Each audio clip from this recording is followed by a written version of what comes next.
Masters कर रहा हूँ एरोस्पेस में Okay. टीयू म्यूनिक से, टेक्निकल यूनिवर्सिटी ऑफ म्यूनिक। जो आप कोर्स कर रहे हो इसके लिए भी क्या जीआरई की ज़रूरत होती है? क्या इलेक्ट्रिक या इलेक्ट्रॉनिक्स वाले भी आ सकते हैं इस फील्ड में, या सिर्फ मैकेनिकल या मैकेट्रॉनिक? अगर कोई बंदा पाकिस्तान से करना चाह रहा है एरोस्पेस इंजीनियरिंग यहाँ पर टुम में, तो उसके लिए क्या रिक्वायरमेंट है? Is it hard to pass the courses? तो आपने क्यों जर्मनी को चूज़ किया? कितना एक्सपेंसिव है एक स्टूडेंट के लिए रहने का? और पार्ट टाइम जॉब्स का बताना, क्या स्टूडेंट कवर कर लेता है पार्ट टाइम जॉब से अपने खर्चे? लैंग्वेज का कितना आपको प्रॉब्लम हो रहा है यहाँ पर? अस्सलामुअलैकुम एवरीवन, दिस इज़ हसीब और आज की वीडियो में हम बात करने वाले हैं masters of aerospace engineering from technical university of Munich. TU Munich is the best university in Germany and I have requested a guy who is actually doing this course from TU Munich. So he will guide us better कि अगर कोई बच्चा पाकिस्तान से ये course करने के लिए आना चाह रहा है तो उसके लिए क्या रिक्वायरमेंट और क्या क्राइटेरिया है। थोड़ा सा इंट्रोडक्शन दे देता हूँ मैं सलमान का। He has done bachelors from NUST Pakistan, और नस्ट में एक फार्मूला कार बनती है जिसने वर्ल्ड वाइड बहुत से इवेंट्स में हिस्सा भी लिया है, and he was actually the head of that team. He is a gem of a guy, और इनसे बात करके देखते हैं कि इनका अब तक का जर्मनी का एक्सपीरियंस किस तरह का रहा है। तो सलमान भाई, पहले तो ये बता दें कि आप क्या कर रहे हैं म्यूनिक में, और आपकी डिग्री कौन सी है, यूनिवर्सिटी के बारे में थोड़ा सा बता दें। मैं मास्टर्स कर रहा हूँ एरोस्पेस में टीयू म्यूनिक से, टेक्निकल यूनिवर्सिटी ऑफ म्यूनिक, और जर्मनी की नंबर 1 यूनिवर्सिटी है ये। और मैं अभी सिर्फ और सिर्फ पार्ट टाइम एक जॉब कर रहा हूँ, नेबन जॉब, और मास्टर्स पे फोकस कर रहा हूँ। अच्छा, एक बात मैं बता दूं कि टेक्निकल यूनिवर्सिटी ऑफ म्यूनिक मेरी ड्रीम यूनिवर्सिटी थी। मैंने कोशिश किया था कि मेरा वहाँ हो जाए, लेकिन क्योंकि कंप्यूटर साइंस कोर्सेज़ के लिए जीआरई की ज़रूरत होती है और जीआरई में मेरे अच्छे नंबर नहीं आए थे, तो मैं सीएस में इसलिए मैं एडमिशन नहीं ले सका। तो खैर, लेकिन क्या जो आप कोर्स कर रहे हो इसके लिए भी क्या जीआरई की ज़रूरत होती है? नहीं, मेरे कोर्स के लिए नहीं ज़रूरत। ओके। तो अगर आपकी बैचलर्स में जीपीए अच्छी है और अगर आपका LOM अच्छा है, LOM इज़ वेरी इंपॉर्टेंट, अगर आपका LOM अच्छा है उसकी अच्छी स्ट्रॉन्ग वेटेज होती है, और आपके टीचर्स के LOR लेटर ऑफ रिकमेंडेशन वो अच्छे हों, क्रेडिबल हों, तो आपको एडमिशन मिल सकता है। ओके। अच्छा सलमान भाई, पहले थोड़ा सा इंट्रोडक्शन दे दें एरोस्पेस इंजीनियरिंग का, जो कि टर्म में डिग्री होती है। इसमें बेसिकली क्या कितने मॉड्यूल्स हैं और इसमें बेसिकली किस चीज़ पर फोकस किया जा रहा है?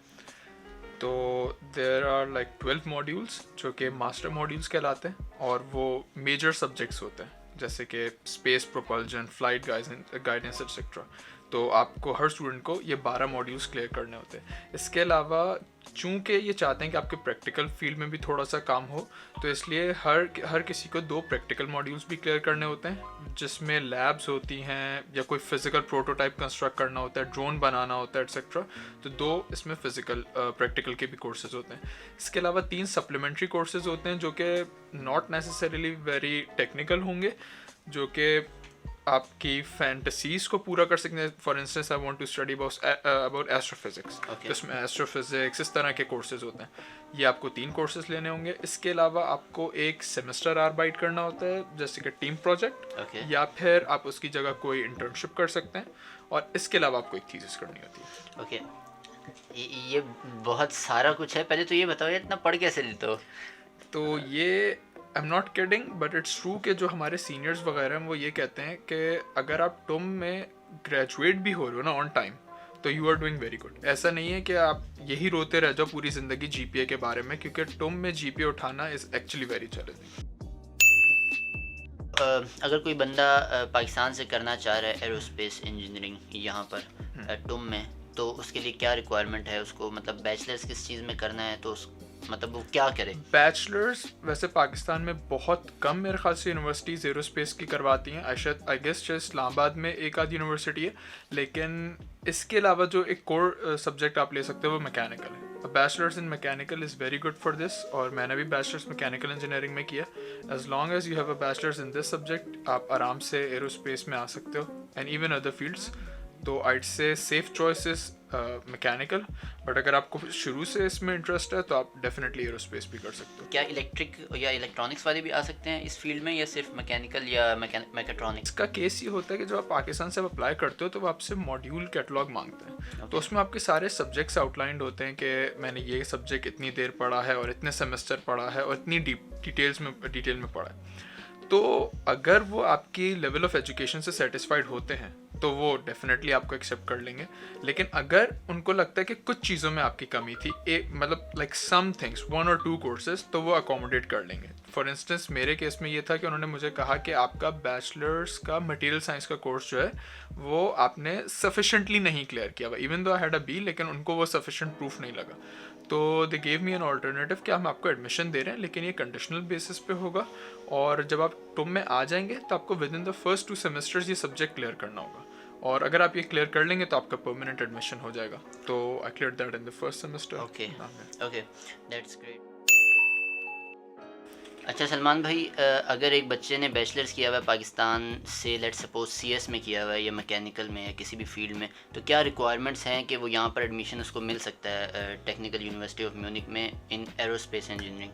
अच्छा यार, एक तो ये कि हर डिपार्टमेंट का अलग क्राइटेरिया होता है। For example you had the criteria कि आपको जीआरई देना था से, तो मेरे केस में ऐसा नहीं था कि मुझे जीआरई देना हो। तो हर डिपार्टमेंट का एक तो ये है कि कुछ स्पेसिफिक्स डिफरेंट होंगे ऑफ कोर्स, लेकिन उसके अलावा बाकी सारे मेन स्ट्रीम चीज़ें कॉमन रहती हैं, जो कि आपका LOR है, आपके LOMs यानी लेटर ऑफ मोटिवेशन और लेटर ऑफ रिकमेंडेशन।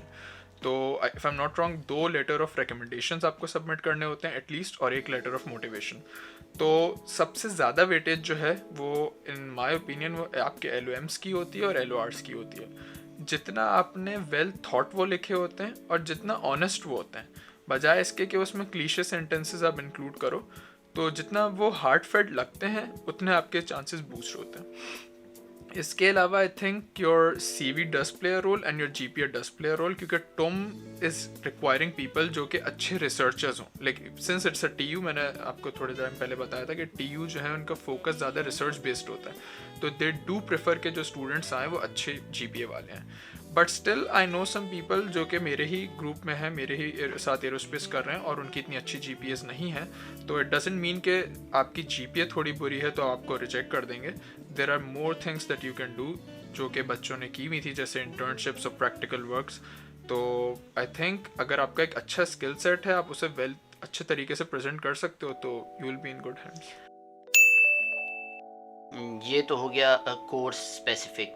और यूनिवर्सिटी आई मीन आपको कैसी लगी आपके पॉइंट ऑफ व्यू से? Is it hard to pass the courses? और पाकिस्तान से अगर आप कंपेयर करो तो नस से पढ़ो, नस भी कोई इतनी आसान यूनिवर्सिटी नहीं है बैचलर्स करने के लिए पाकिस्तान में, it's one of the best. तो अगर आप नस से कंपेयर करो इस यूनिवर्सिटी को, तो कितना मुश्किल है यहाँ पे पास करना इसको? यार if the things were same तो शायद इतना मुश्किल ना होता, लेकिन इसमें एक मेजर डिफरेंस जो है ना वो टुम और यहाँ पर, ये I don't know if it's in the entire Germany, लेकिन टुम में तो ऐसा है कि आपका एग्जाम पे सिर्फ एक शॉट होता है। ऐसा नहीं होता कि आपके सीरीज ऑफ कोई असाइनमेंट्स हों, क्विजेस हों, कुछ हो, तो यू नेवर रियली एक्सपेक्ट कि आपसे प्रोफेसर क्या पूछेगा। तो आप 6 महीने एक सब्जेक्ट पढ़ोगे या 3-4 महीने जो भी, और जिस दिन आप एग्ज़ाम देने जाओगे यू होप कि प्रोफेसर ने उसी तरह एक्सपेक्ट करे जिस तरह वो सोचता है। तो एक ये डिफरेंस आ जाता है। अगर आपका उस दिन कोई बुरा दिन चल रहा है और आपने नहीं कर पाया फॉर एग्जांपल को, तो मसला हो।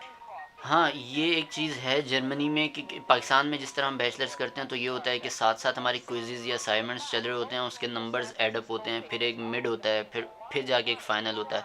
तो इन सब के नंबर्स एडअप होके आपका फ़ाइनल ग्रेड बनाते हैं। लेकिन जर्मनी में ये है, मेरी यूनिवर्सिटी में भी ऐसा ही है कि आपने पूरा 6 महीने पढ़ा और उसके बाद एक आपका एग्ज़ाम होगा और उसी एग्ज़ाम पे आपके सारे ग्रेड्स जो हैं वो डिपेंड कर रहे हैं। अगर तो वो आपका दिन, जैसा कि सलमान ने बताया, वो दिन अगर आपका अच्छा नहीं जा रहा, तो उस दिन अगर आप अच्छा परफॉर्म नहीं कर सके तो दैट मीन्स कि आपके मार्क्स उस दिन अच्छे नहीं आएंगे। लेकिन अगर उस दिन आपने अच्छा परफॉर्म कर लिया तो आप पास कर जाते हो। ओके, तो ये तो हो गया यूनिवर्सिटी और डिग्री के बारे में। अच्छा, एक क्वेश्चन जो कि मैं हर किसी से पूछता हूँ बार बार, क्योंकि मुझे होता है कि यार हर बंदे का एक अपना पॉइंट ऑफ व्यू होता है इसमें।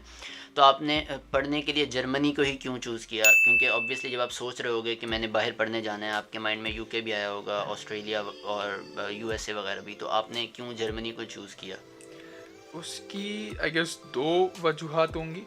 एक वजह तो ऑब्वियसली बड़ा सिंपल, हर कोई शायद आपको ही बताता हो, फाइनेंसेस के ज़्यादा फीजिबल हर किसी को ये ऑप्शन लगता है कि वो जर्मनी जाए, क्योंकि वहाँ पे एजुकेशन फ्री है और वहाँ पे आप नेबन जॉब वगैरह करके इजीली अपने एक्सपेंसेस कवर कर सकते हो। तो first reason would be this. और सेकेंडली मैंने एक और चीज़ नोट करी कि जर्मनी में मास्टर जो है वो वाकई एक एक्सटेंसिव मास्टर है, जो कि बहुत सारी जोन्स कवर कर रहा है, बहुत सारी चीज़ें सिखा रहा है और मुझसे बहुत ज़्यादा डिमांड कर रहा है। लेकिन अगर मैं यूके की फॉर एग्जांपल आपने बात करी तो उसकी एग्जांपल दूं तो उसमें लोग एक साल में अपना मास्टर्स कर रहे हैं। I have friends in UK and in Canada and they are doing the masters in 1 year, जिसमें उनके पूरे मास्टर की डिग्री में सिर्फ 6 कोर्सेज हैं। So which doesn't really make sense कि मैं एक जगह एक एरोस्पेस में मास्टर कर रहा हूँ and there is so much to learn, और एक जगह में with all due respect to the other masters, लेकिन it didn't like add up कि वो इतनी जल्दी इतना सारा कोर्स कैसे कवर कर सकते। ओके सलमान, एक बात बताना कि म्यूनिक क्योंकि एक बड़ा शहर है, अब पाकिस्तान में भी इस तरह से जो कि बड़े शहर हैं वो थोड़े से रहने के हिसाब से महंगे होते हैं, तो Munich is one of the biggest city of Germany. तो यहाँ पर ख़र्चे के हिसाब से बताना, मतलब कितना एक्सपेंसिव है एक स्टूडेंट के लिए रहने का, और पार्ट टाइम जॉब्स का बताना, क्या स्टूडेंट कवर कर लेता है पार्ट टाइम जॉब से अपने ख़र्चे? यार इस पे जो बिगेस्ट फैक्टर है वो ऑब्वियसली अकोमोडेशन आती है। तो इफ़ लकीली आपको स्टूडेंट डॉर्म मिल जाता है तो देयर इज़ नो प्रॉब्लम, तो फिर वो रफली हर अलग शहर की तरह ही होती है, 300, 350, मैक्सिमम 400 यूरोज़ की होती है अकोमोडेशन। तो अगर आपको स्टूडेंट डॉर्म मिल जाता है तो I guess you end up around 700 euros per month.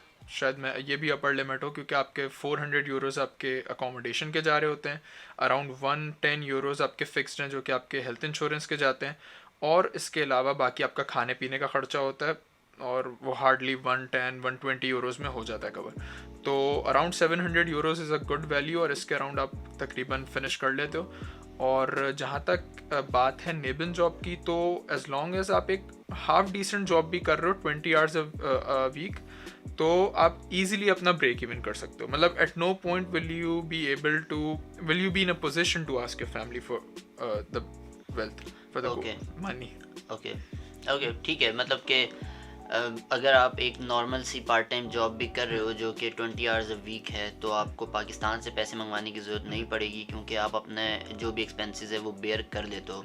तो तकरीबन आपको 13 महीने हो गए हैं यहाँ पे रहते हुए, 14 महीने हो गए, 13-14 महीने हो गए हैं, तो ऑब्वियसली। अच्छा एक बात बताना कि जो ब्लॉक अमाउंट था जितना था तो उतना बचा है या उसमें से आधा उड़ चुका है या उसमें एडिशन हुआ है क्योंकि तुम जॉब कर रहे हो? यार तो मैंने शुरू के 6 महीने जॉब नहीं करी, सही है, और तो 6 महीने तक मेरा अकाउंट डिप्लीट हो रहा था। फिर उसके बाद लकीली मेरी थोड़ी अच्छी जॉब लग गई विच वाज वेल पेइंग। तो आई वुडंट से कि ये हर किसी के केस में फिट होगा, बट मेरे केस में ऐसा था कि I was making more money than a normal student does. तो I have like surpassed the blocked account. But ऐसा नहीं होगा कि हर किसी के, हाँ अगर आप पहले महीने से जॉब कर रहे हो तो ऑफ कोर्स आप उसी वैल्यू पे आ जाओगे, लेकिन मैं 6 महीने नहीं करी और उसके बाद अभी मुझे 8 महीने हुए करते हुए। तो भाई जो मैं समझाऊँ आपकी बात से कि 13-14 महीने हो चुके हैं और जितने पैसे आपने पाकिस्तान से लगाए थे उतने आपके पास तो मौजूद ही हैं या उससे ज़्यादा ही हो सकते हैं। दैट मीन्स कि अगर आप नेट बात करो अपने एक्सपेंसेस की तो वो ज़ीरो हैं अब तक। आपने हाँ एक दफ़ा बड़ी रकम लगती तो है आने के लिए, लेकिन वो कहीं पे जाती नहीं है, वो वैसी की वैसी ही रहती है, तो आपको वापस मिल ही जाते हैं। तो आई मीन एक्सपेंसेस के लिहाज से Germany is one of the best country कि जहाँ पर आप पढ़ सको, और यूनिवर्सिटीज़ भी बहुत अच्छी हैं, जैसे कि बताया टेक्निकल यूनिवर्सिटी ऑफ म्यूनिक का, तो ये जर्मनी की बेस्ट यूनिवर्सिटी है और ये वर्ल्ड रैंकिंग में भी आती है।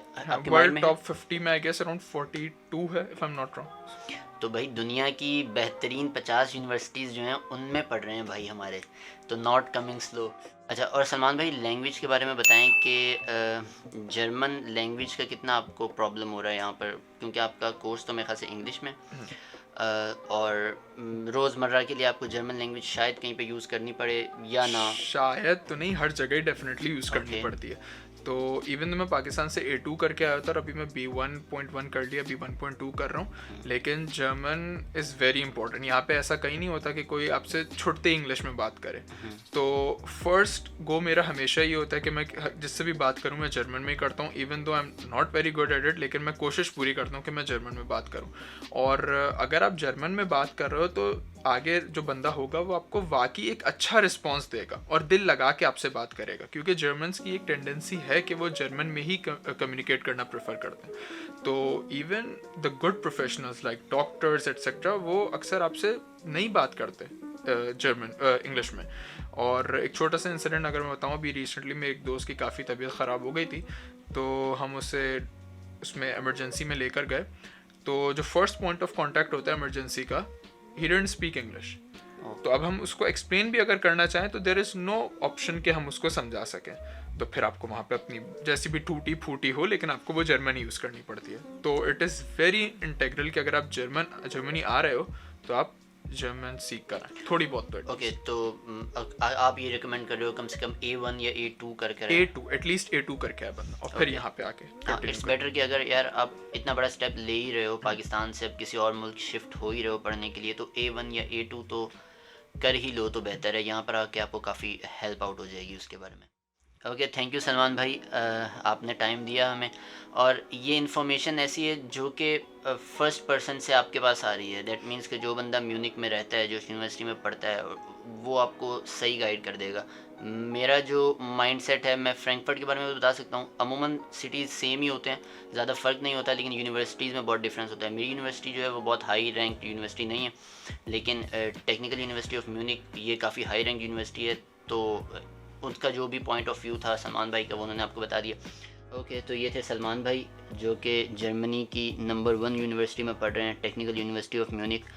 तो होप कि आपको थोड़ी सी गाइडेंस मिल गई होगी इस कोर्स के बारे में और इस यूनिवर्सिटी के बारे में। अगर कोई और क्वेश्चंस वगैरह आपके होंगे तो आप कमेंट्स में पूछ लीजिएगा। तो ठीक है, फिर मिलते हैं किसी और वीडियो के साथ।